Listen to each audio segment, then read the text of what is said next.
యెహెజ్కేలు 32వ అధ్యాయము మొదటి 16 వచనాలు ధ్యానించుకుని ఆరాధనలో పోదాం. మరియు 12వ సంవత్సరము 12వ నెల మొదటి దినమున యెహోవాకు నాకు ప్రత్యక్షమై ఇలాగ సెలవిచ్చును. నరపుత్రుడా, ఐగుప్తు రాజైన ఫరోను గురించి అంగలార్పు వచనమెత్తి అతనికి ఈ మాట ప్రకటింపు. జనములలో కొదమ సింహం వంటి వాడవని నీవు ఎంచబడితివి. జలములలో ముసలి వంటి వాడవై నీ నదుల్లో రేగుచు నీ కాళ్ళతో నీళ్లు కలియబెట్టితివి. వాటి వాగులను బురదగా చేసితివి. ప్రభు అయిన యెహోవా సెలవిచ్చినదేమనగా, గుంపులు గుంపులుగా జనములను సమకూర్చి నేను నా వలను నీ మీద వేయగా వారు నా వలలో చిక్కిన నిన్ను బయటికి లాగేది. ఇక్కడ దేవుడు ఐగుప్తు రాజైన ఫరో విషయంలో తాను ఈ విధంగా దేవుడు తన తీర్పుని వెల్లడిపరుస్తున్నాడు. కనుక ఐగుప్తు రాజైన ఫరో చరిత్రను మనం చూసినప్పుడు మొదటి నుంచి కూడా తన పరిపాలన అంతా కూడా పాపయుక్తంగా ఉంటుంది, బలత్కారంగా ఉంటుంది, దేవునికి విరోధంగా ఉంటుంది. మొట్టమొదటిగా మనం చూసినప్పుడు అబ్రహాము ఆదికాండం 12వ అధ్యాయంలో అబ్రహాము ఎప్పుడైతే పరీక్షింపబడతాడో శోధనకు నిలవలేక తను ఐగుప్తులోకి వెళ్ళిపోతాడు. ఐగుప్తులోకి వెళ్ళిపోయిన తర్వాత ఫరో ఏం చేశాడు? శారాని, తన భార్య అయిన శారాన్ని తీసుకుని అప్పుడు దేవుడు తను దర్శించాడు కదా. అప్పటి నుంచే కూడా అరే ఇప్పుడు ఇశ్రాయేళ్ల సంతతి వారికి అందరికీ తండ్రి ఎవరండి? భౌతికంగా అబ్రహాము. ఒక రకంగా మనందరికీ కూడా ఎవరైనా తండ్రి, విశ్వాసులకి తండ్రి. కాబట్టి ఈవెన్ తన సంతతి వారిని కూడా 400 సంవత్సరాలు అక్కడ పెట్టుకున్నాడు. కొంతకాలం బాగానే ఉంది. కొత్త రాజు వచ్చిన తర్వాత మళ్ళీ వాళ్ళు ఏం చేశాడు? ఇబ్బంది పెడుతూ వచ్చాడు. తర్వాత దేవుడు వాళ్ళకి మేలు చేశాడు. ముందుగా మేలు చేశాడు. ఎప్పుడైతే కరువు వచ్చిందో, వారు ఐగుప్తులోనికి రాకముందు ఐగుప్తు కరువు వచ్చింది. చుట్టుపక్కల ప్రాంతాల్లో లోకం అంతా కరువు వచ్చింది. ఎప్పుడు? యోసేపు దినాలు. అందుకనే యోసేపును ముందుగా ఐగుప్తుకి పంపించి ఫరోకి మేలు చేశాడు. యోసేపుకి అక్కడికి వెళ్ళకపోతే ఆయన పరిపాలనా విధానం తెలియదు, నలుగురికి భోజనం పెట్టడం తెలియదు. ఇందుకీ లోకాన్ని అంతటినీ కూడా పోషించేది ఎవరు? దేవుడు. మనిషి ఏంటంటే కలిగిన దాన్ని పట్టుకొని అతిశయించి గర్విష్ఠుడైపోతాడు, దేవునికి శత్రువు అయిపోతాడు. ఏమైనా మనం కూడా కొన్నిసార్లు ఈ లోకరీతిగా ఎక్కువ ఉన్నప్పుడు దీన్ని పట్టుకుంటాం, సృష్టికర్తను వదిలేస్తూ ఉంటాం. ఇది డేంజర్ అన్నమాట. లోకస్తులు, లోకంలో ఉన్న రాజులు కూడా ఆ విధంగా చెడిపోయారు. వారు దేవుని యొక్క ఉగ్రతకి గురవుతూ వచ్చారు. ఈవెన్ ఇశ్రాయేలు కూడా అలాగే చేశారు. చూడండి, యెషయా 1వ అధ్యాయము మొదటి నుంచి చదవండి కొన్ని వచనాలు.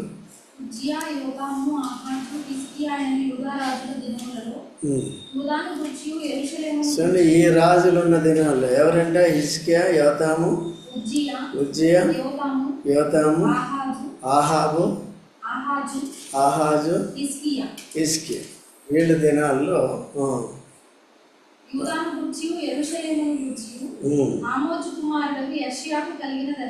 దర్శనం. యెహోవా మాటలాడుచున్నాడు.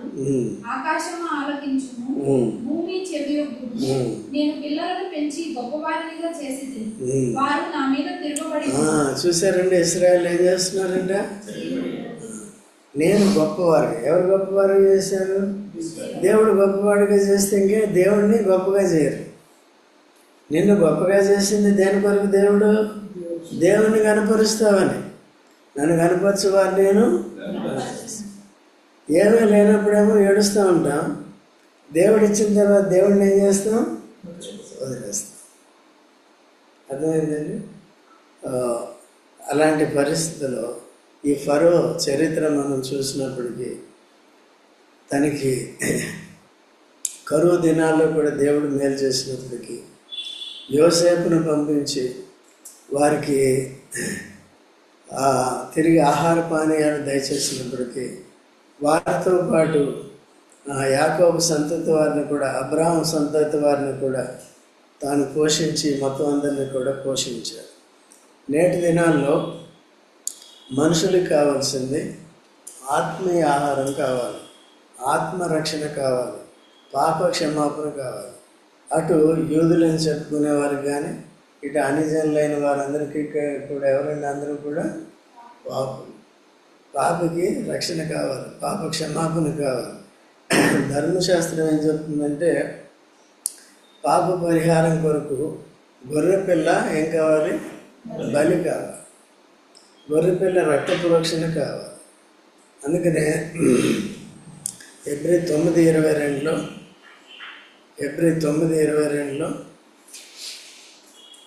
రక్తము చిందింపకుండా ధర్మశాస్త్ర ప్రకారము వస్తువులను అనియు రక్తము చిందించకుండా పాప క్షమాపణ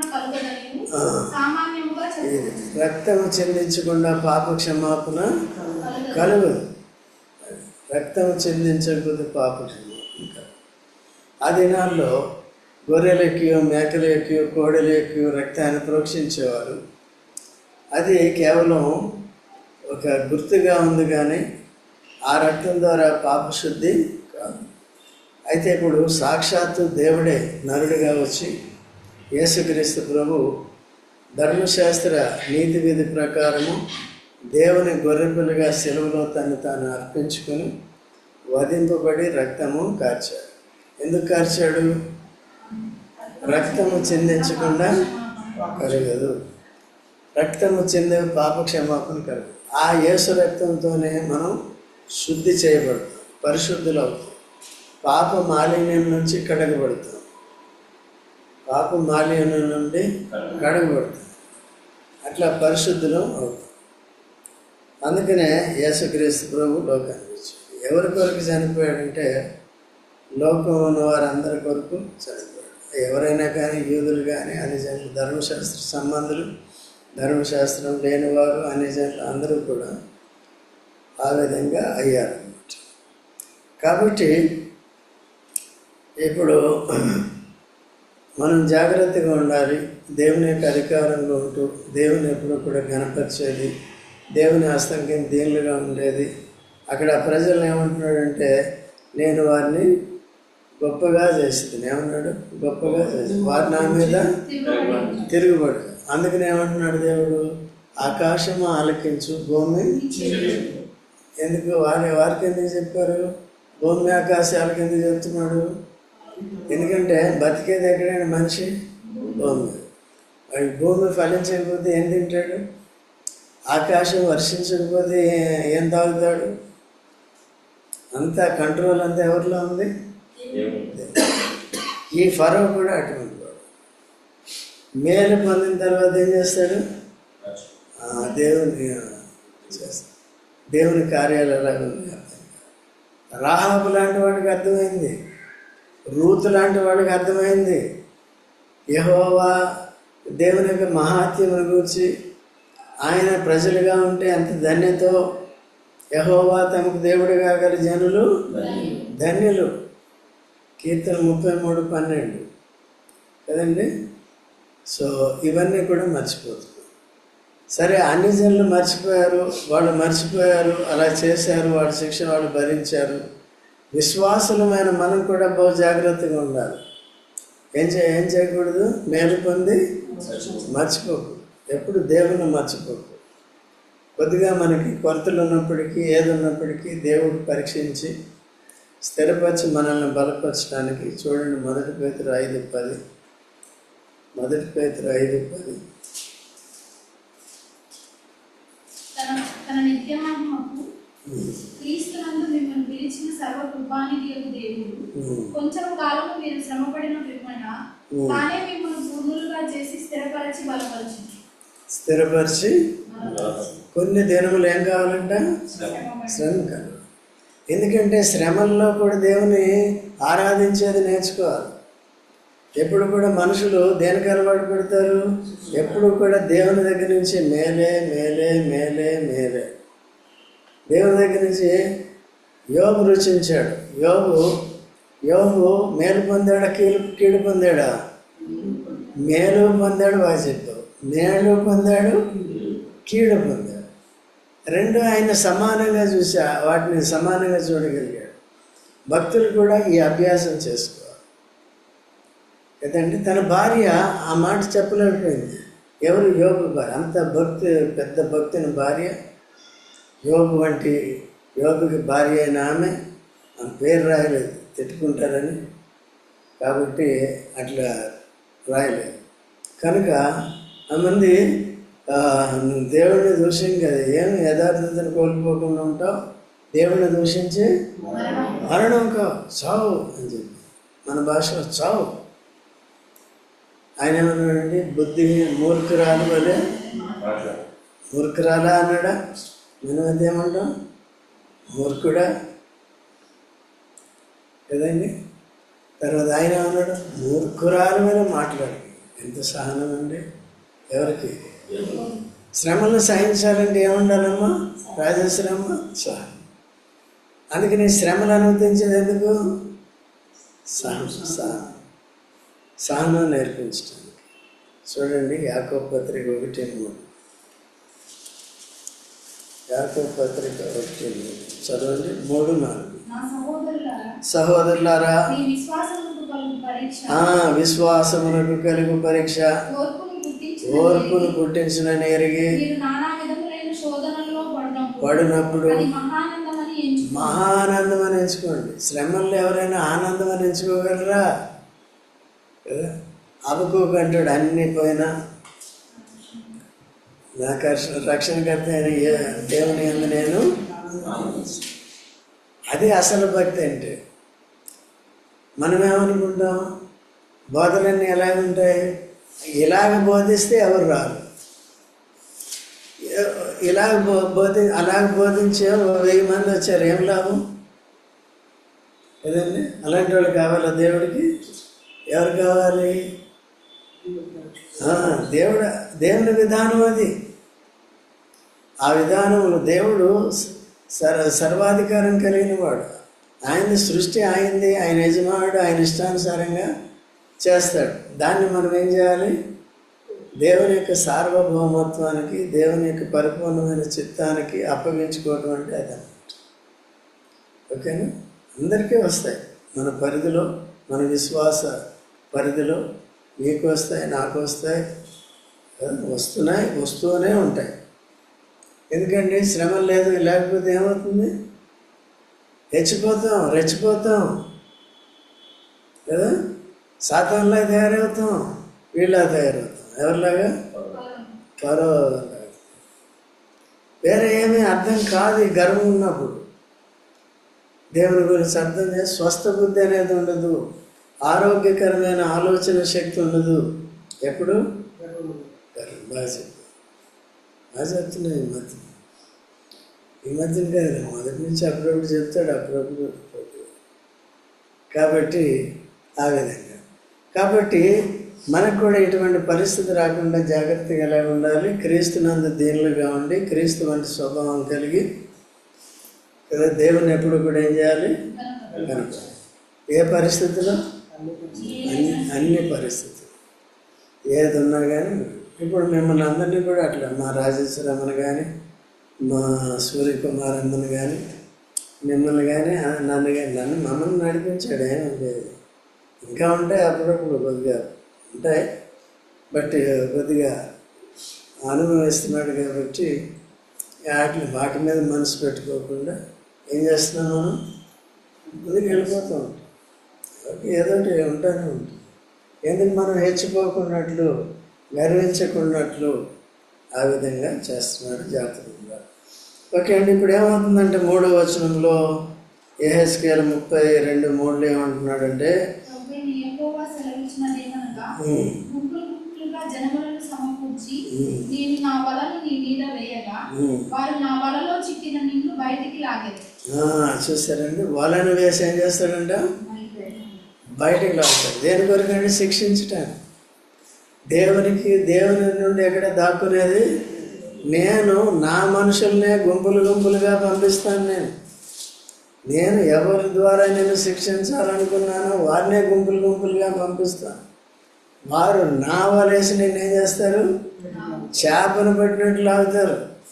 ఇది పెద్ద చేపను పట్టినట్టు బయటికి తీసుకొస్తారు. అర్థమవుతుందండి? సో కాబట్టి అయితే మనం కూడా ఒక రకంగా చేపలు అండి. చూడండి, మత్తయి సువార్త 13:45 చదువును. మత్తయి సువార్త 13:45. మరియు పరలోక రాజ్యం మంచి ముత్యములను మంచి ముత్యములను కొనవెతుకుచున్న వర్తకుని పోలి ఉన్నది.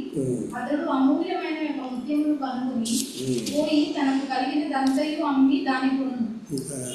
పరలోక రాజ్యం 47 సముద్రంలో వేయబడి నానా విధములైన చేపలను పట్టిన వలను పోలి ఉన్నది. అది నిండినప్పుడు దానిని దరికి లాగి కూర్చుండి మంచి వాటిని గంపలలో చేర్చి చెడ్డ వాటిని బయట పారవేయు. అలాగే యుగ సమాప్తి యందు జరుగును. చూసారండి, పరలోక రాజ్యం దేని పోలిందంట? సముద్రములో వేయబడి అది నిండినప్పుడు దాన్ని దరికి లాగి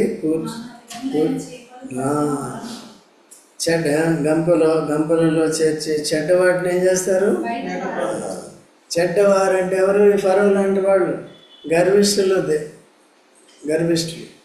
కదండి. అందుకనే మనం మంచి చేపలుగా ఉండాలి. మంచి చేప వల ఏంటంటే సువార్త. యేసు ప్రభు యొక్క జనన మరణ పునరుద్ధానాలు, 2వ రాకడ గురించిన వాక్యం, వర్తమానం. సో దాని ద్వారా దేవుడు ఏం చేస్తాడంటే మనల్ని పట్టుకుంటాడు. ఎందుకంటే మనం జలమంలో ఉండి మనం దేవునికి దొరకం అనుకుంటాం. విస్తారమైన జలమంలో ఉన్నా ఎక్కడి నుంచి ఉన్నా దేవుడు ఏం చేస్తాడు? అయితే ఏంటంటే ఫరోని లాగినట్టుగా కాదు, కానీ మనల్ని ప్రేమ చేత ఏం చేశాడు? బయటకు తీసాడు. అయితే బయటికి తీసుకున్న తర్వాత కొన్ని దాంట్లో ఏమున్నాయి?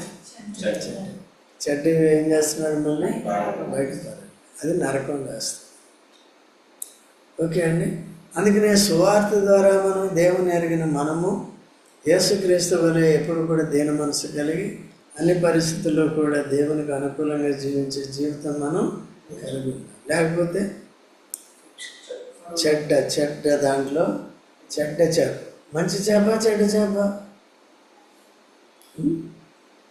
అర్థమైందండి? అయితే మనం దేవుని ప్రేమించినప్పుడు, దీనులుగా ఉన్నప్పుడు మనం మంచి చేపలుగా రుజువు చేసుకోవాలి. దేవుని ఆరాధించాలి. దినదినము కూడా దేవుని వాక్యం చదివి విని కొద్దిగా దినదినము మార్పు అనేది, ఆత్మ సంబంధమైన మార్పు అనేది ఆ వల నిండిన తర్వాత పరలోక రాజ్యం వస్తుంది. ఓకే అండి, అప్పుడు కూడా యేసుప్రభు 2వ రాకడలో కూడా ఆ వలలు అంటే సంఘంలో మంచివారు ఉంటారు. ఇప్పుడు సంఘం పని ఏంటి? చెడ్డవారిని కూడా మంచివారిగా సిద్ధపరచాలి. అందుకనే కదా ఈ సావాసం, ఈ బోధ. నువ్వు చెడ్డవాడు అంటే బాగుంటుందా? చెడ్డవాడివే అనుకో, నేను ఏ విషయంలో చెడ్డవాడో చెప్పి అలా కాదు నాయన ఇలాగని చెప్పి అందరినీ సిద్ధపరచు. అదే చెప్తున్నాం కదా, మన శనివారం కూడా అది చెప్పాను. లోకం ఎటువంటిది? వేషలు. అయితే లోకం స్నేహం చేస్తే వేషలమే, మనమే వేషలు.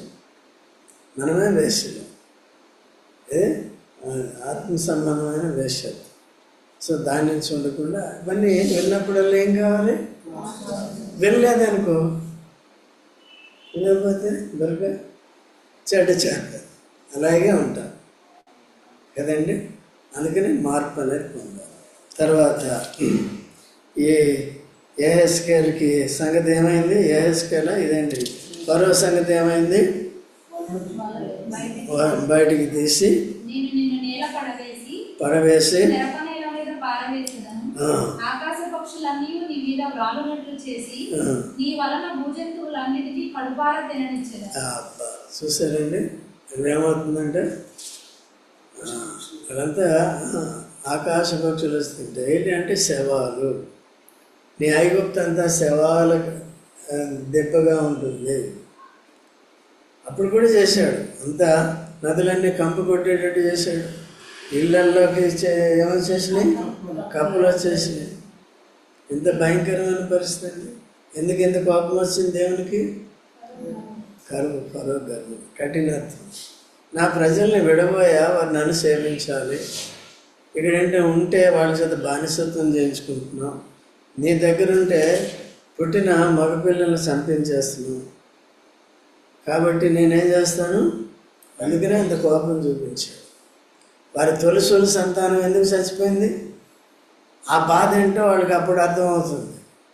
నువ్వు ఇశ్రాయేల్లో పుట్టిన మగపిల్లల్ని చంపేశావు కదా, నీ సంతానం కూడా పోతే ఏమవుతుంది? ఆ బాధ ఏదో నీకు అర్థమవుతుంది. దేవుడు ఎప్పుడు న్యాయస్తుడు, అన్యాయస్తుడు కాదు. ముళ్ళను ముళ్ళుతోనే తీయాలి కదా, అట్లా చేస్తాడు దేవుడు. కాబట్టి తర్వాత వేసేదను లోయలన్నిటినీ నీ కళేబరములతో నింపెదను మరియు భూమిని నీ రక్తధారల చేత పర్వతముల వరకు నేను తడుపుదును. లోయలు నీతో నింపబడు. 8వ వచనం, నిన్ను బట్టి ఆకాశమందు ప్రకాశించు జ్యోతులకన్నిటికీ అంధకారము కమ్మజేసేదను. ఈ దేశము మీద గాఢాంధకారము వ్యాపింపజేసేదను. ఇదే ప్రభువు యెహోవా వాక్కు. చూసారండి, అందుకనే యోవేలు కూడా ప్రవచించాడు కదా. చూడండి, యోవేలుకి 2వ అధ్యాయం 31వ వచనం. యోవేలు అది కొత్త నిబంధనలో పేతురు కూడా దాన్ని ప్రస్తావిస్తాడు. యెహోవా యొక్క భయంకరమైన మహాదినము రాకముందు, యెహోవా భయంకరమైన మహాదినము రాకముందు సూర్యుడు ఏమవుతాడండి? అందే లోకం అంతా అంధకారమయమైపోతుంది. సూర్య తేజస్సు లేకపోతే ఏమవుతుంది? లోకం అంధకారమయమైపోతుంది. మనుషులు ఎక్కడ ఉండలేరు, బతకలేరు, సావలేరు. తర్వాత చంద్రుడు రక్తవర్ణము అగును. యెహోవా సెలవిచ్చినట్లు సియోను కొండ మీదికి సియోను కొండ మీదను యెరూషలేములోను తప్పించుకున్న వారందరూ శేషించిన వారిలో యెహోవా పిలుచువారు కనబడుదురు. ఆ దినమున యెహోవా నామమును బట్టి ఆయనకు ప్రార్థన చేయు వారందరూ రక్షింపబడుదురు. ఎవరు రక్షింపబడతారండి? యెహోవా నామం. దేవుడు ఎప్పుడు కూడా శిక్షించే ముందు పరిష్కారాన్ని కూడా, ఆ పరిష్కార మార్గాన్ని నువ్వు ఎంచుకోకపోతే అప్పుడేమవుతుంది? ఫరోలాగే నాశనం, ఫరో జనంలాగే నాశనం, ఐగుప్తు జనుల వలె నాశనం. లోకం అంతటి మీదకి యేసుక్రీస్తు ప్రభు మొదటిసారి వచ్చినప్పుడు 2వ ఛాన్స్ ఇచ్చాడు మనుషులందరికీ మారు మనసు పొందటానికి కదండి. యేసు ప్రభు 2వసారి వచ్చినప్పుడు లోకం సూర్యుడు తన కాంతినివ్వడు, తర్వాత చంద్రుడు వెలిగేవాడు, అంత అంధకారమయమైపోతుంది. ఈ భూమికి మహా తీర్పులు వస్తాయి. కాబట్టి ఆ జాబితాలు లేకుండా మనం ఏం చేయాలి? కేవలం శరీర సంబంధమైన శిక్ష కాదండి, శరీరం సంబంధమైన శిక్ష పొందొచ్చు, భరించవచ్చు. లేకపోతే హఠాత్తుగా బాధ సైన్స్ లేకపోతే ఆ బాధను బట్టి చచ్చిపోతుంది, శరీరం అయిపోతుంది. కానీ ఆత్మ సావదే, అగ్ని ఆరదే. ఎంత భయంకరమైందండి. సో దాని నుంచి తప్పించుకునే ఛాన్స్ దేవుడు మనకి ఇచ్చాడు. అందుకనే చీకట్లో నుండి ఆశ్చర్యకరమైన తన వెలుగులోనికి, తన నీతి సత్యంలోనికి రావాలి. ఓకేనా? ఆ తర్వాత 15వ వచనం చదవమ్మా. నేను ఐగుప్తు దేశమును పాడు చేసి అందులోని సమస్తమును నాశనం చేసి దాని నివాసులను అందరినీ నిర్మూలన చేయగా నేను యెహోవానై ఉన్నానని వారు తెలుసుకున్నారు. చూసారా? నేను ఐగుప్తు దేశమును పాడు చేసి అందులోని సమస్తమును నాశనం చేసి దాని నివాసులందరినీ చేయగా అప్పుడు జనులు కదండి. నాశనం చేసిన తర్వాత తెలుసుకుంటే ఏం లాభం కదా? చచ్చిపోయిన తర్వాత కూడా మళ్ళీ ఆత్మ ఉంటుంది కదా. ఆత్మ ఎవరైనా తెలుసుకుంటుంది చచ్చిపోయిన తర్వాతగా. ఇప్పుడు యేసుప్రభు రక్షకుడు అంటే నమ్మట్లేదు, పైగా చెప్పేవాళ్ళని తిడుతున్నారు, కొడుతున్నారు, పనికిరాని మాటలన్నీ మాట్లాడుతున్నారు. అయితే చచ్చిపోయాడు అనుకో, ఎవరుంటారు? ప్రతి మోకాలు యేసు నామం ఎదుట గాలి, ప్రతి నాలుక యేసే ప్రభు, యేసే దేవుడు అని చెప్పు, ప్రతి నాలుక. అందుకనే ముందు తెలుసుకుని జాగ్రత్తగా ఉండాలి. కాబట్టి ఈ మనం కూడా ఫరో వంటి వారమే, ఫరో ప్రజల వంటి వారమే, లోక సంబంధులమే, కఠిన హృదయం కలిగిన వారమే. దేవుని దయ వలన క్రీస్తును బయలుపరిచి మన పాపాలు క్షమించి రాతి హృదయాన్ని, కఠిన హృదయాన్ని మాంస హృదయంగా చేసి నూతన స్వభావాన్ని ఇచ్చి, నూతన జీవాన్ని ఇచ్చి, నిత్య జీవాన్ని ఇచ్చి మనం సిద్ధపరుస్తున్నాడు. కనుక ఫరో వంటి స్వభావం ఏ కోశాన మనలో, సువార్త అనే వలలో పడినవారు ఎలాగుంటారు? మంచి చేపలా చెడ్డ చేపలా? మీరే వల వేశారు, చేపలు వచ్చినాయి, ఏం చేస్తారు?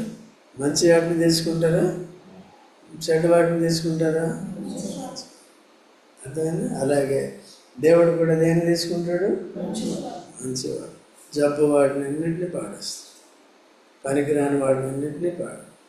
సో అలాగా లేకుండా వలలో ఇప్పుడు సంఘంలో మంచి చేపల్లాగా మనసు, అప్పుడు పరలోక రాజ్యం అనేది వస్తుంది.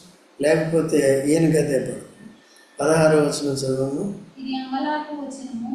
వారు దానిని ఎత్తి పాడుదురు, అన్యజనుల కుమార్తెలు దానిని ఎత్తి పాడుదురు. ఐగుప్తును గూర్చి అందులోని సమూహమును గూర్చి ఆ వచనం ఎత్తి వారు పాడుదురు. ఇదే ప్రభువుకు యెహోవా వాక్కు. చూసారండి? అంగలారు చచ్చిపోయిన వాడి గురించి ఏం చేస్తారు సామాన్యంగా? సరే, చచ్చిపోయిన వాడి గురించి ఏడిస్తే ఏమైనా వస్తుందా? ఏడవకమ్మ, పోయినోడు ఎలాగా రాడని సూక్తులు చెప్తూ ఉంటారు కదా.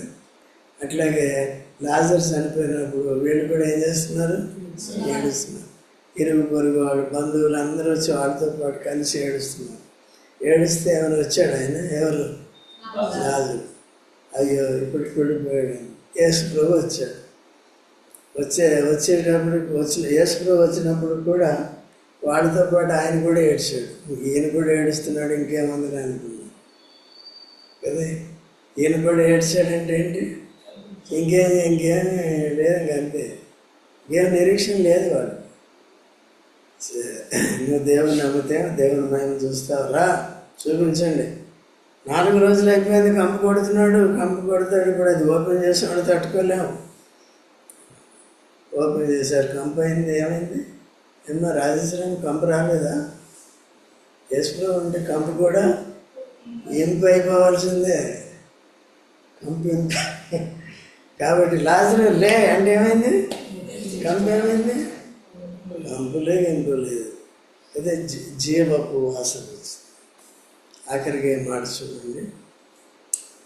2వ కొరింథీ 2వ అధ్యాయం 14 వచ్చి 2వ కొరింథీ 2వ అధ్యాయం 14. మా ద్వారా ప్రతి స్థలమందును ఆయన యందు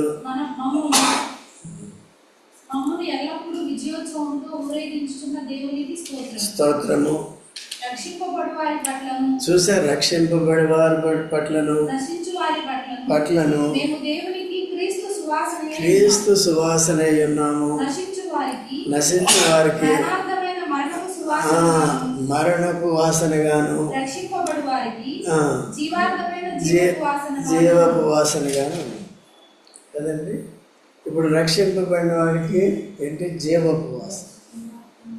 రక్షింపబడిన వాడికి మనం కంపగా ఉంటుంది. వీళ్ళే ఉంటుంది క్రైస్తవులు. నేను చెప్పం, వీళ్ళు వచ్చి ఇంటింటికి వచ్చి చెప్తారండి. ఎవరి కొరకు చెప్తున్నారు అది ఇప్పుడు అర్థం కాదు. ఎప్పుడు అర్థమవుతుంది? సత్యంగా అర్థమవుతుంది. అప్పుడేమైనా లాభం ఉందా? కాబట్టి అందుకనే మనం అంత జాగ్రత్తగా ఉండి మనం ఏం చేయాలి? ఇప్పుడు దేవుణ్ణి ఆరాధించాలి. మంచి చేపల వలె. కాబట్టి ఆరాధనలో